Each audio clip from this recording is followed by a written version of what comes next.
Kami warga SMA Negeri 1 Bojong, Kabupaten Pekalongan, Provinsi Jawa Tengah, menyatakan sikap.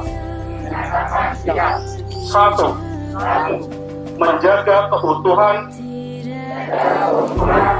Negara Kesatuan Republik Indonesia. 2.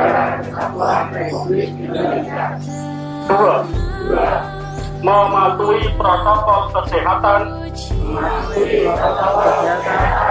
dalam setiap kegiatan untuk memutus mata rantai penyebaran COVID-19. 3.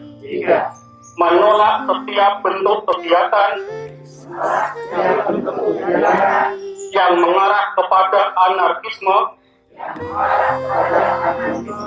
dan tindakan kekerasan lainnya. 4. Mengutamakan musyawarah dalam penyelesaian masalah.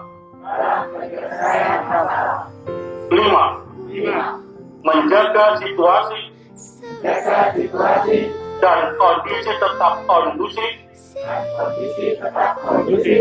untuk pencapaian tujuan pendidikan.